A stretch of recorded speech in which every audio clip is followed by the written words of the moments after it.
Well, slide one, this is a presentation from the Houston Association of Realtors for the Housing and Community Affairs Committee. Next slide. My name is Richard Miranda. I am the 2021 Chairman of the Board for the Houston Association of Realtors. Excuse me. Next slide. I'll give you in a nutshell a snapshot of the Houston Association of Realtors. We are approximately 42,000 members strong. We are the second largest local realtor association in the United States. And we have in our website, har.com, we have listings that have been viewed nearly 1 billion times last year in 2020. We get approximately 8 million visitors each month. Next slide. Next slide is the key issues. We're just going to briefly talk about that. The Houston Association of Realtors is really more than an association where that we just don't focus on home sales, but we also focus on advocacy. And as you know, we have an extensive governmental affairs strategy that includes working directly with elected officials like you guys on issues that impact both the real estate industry and the consumer. So these are some of the key issues that we're consistently working on. So you can see housing affordability is one of the 6 top issues. And during these times, it actually has become much clearer that this is a critical issue. Next slide, please. We have different types of partnerships. We have a public-private partnership, which is for building a broad coalition of real estate professionals to work with local elected officials and governmental entities in housing.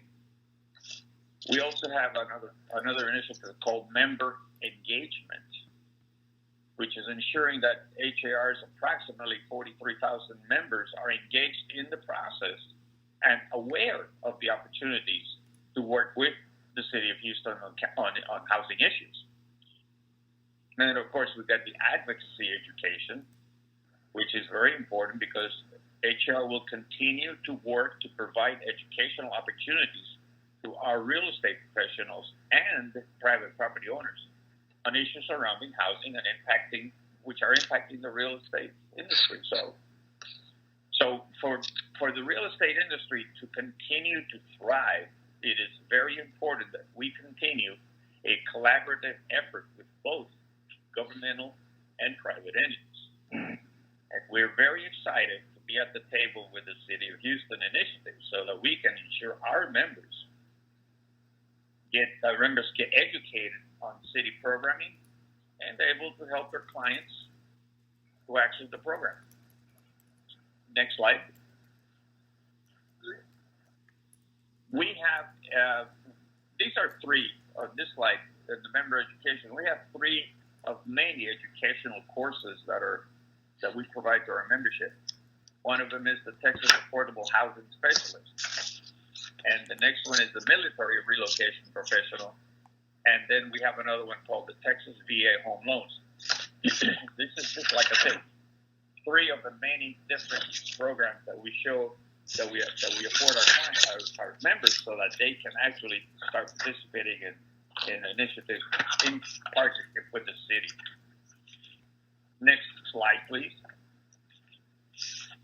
Affordable housing is very important. So we have created a program. Once a month, we have a webinar. Tomorrow, actually, we're going to have one. It's kind of called Economic Trends, Demographics, and Business Solutions for Future Buyers. And this is one presented by Freddie Mac.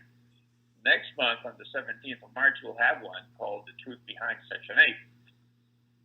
The following month, on April 21st, we're going to have one called Get Down to Set Down Payment.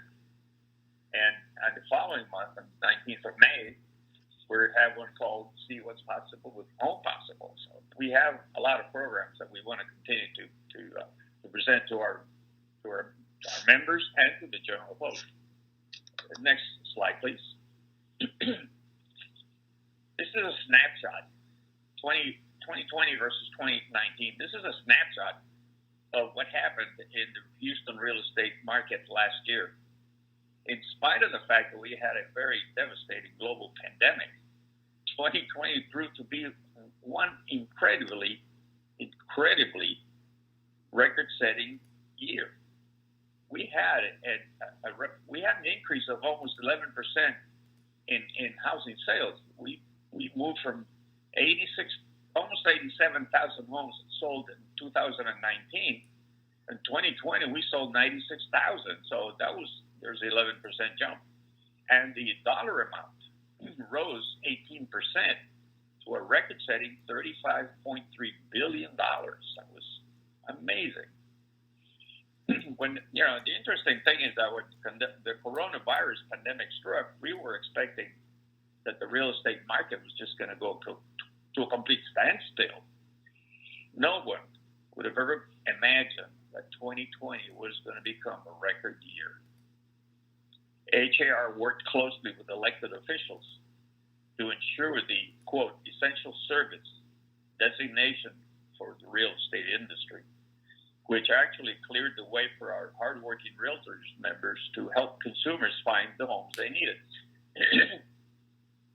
So we also have some tools like the virtual open house and the virtual showing technology, which provided extremely valuable in enabling consumers to be able to find the homes they needed and watch and safely be able to see the homes that they wanted to see. And as we enter 2021, we have an issue. We are finding ourselves in critical need of inventory if we are going to sustain a healthy pace of home sales. So if there's anybody out there listening to me right now, I'll tell you, this is the best. There has never been a better time to sell a house or to put a house on the market. It is just remarkable the amount of speed and dollar amounts that you can get on a house for this during the current situation. Now, next slide, please. January 2021 versus January 2020. What a difference a year makes. Here we go. We had an increase for the 8th consecutive month, almost 28% year over year. Remarkably, the days on the market dropped from 69 days to 48 days. That means the houses are selling almost 20 days quicker. Again, property shot up, but the total property sales were almost 28%. Total volume, as I mentioned, was $2.3 billion. And interestingly, the average price of a single-family home jumped to $326,000. The median price of a single-family home climbed to $263,500, which was also a January high. And another thing that's significant is that we have a record low 1.8 months of inventory. What does that mean? It means that if no new houses come onto the market, we would be sold out completely in just a little bit over 1.5 months. So as you can see, we have an urgent need for people to start putting the properties on the market. Single-family home rentals and townhome condominiums leases dropped 18% and 6% respectively.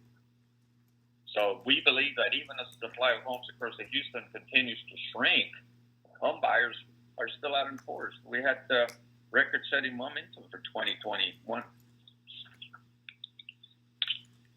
The luxury market also grew incredibly strong. First month of the last year and first month of this year.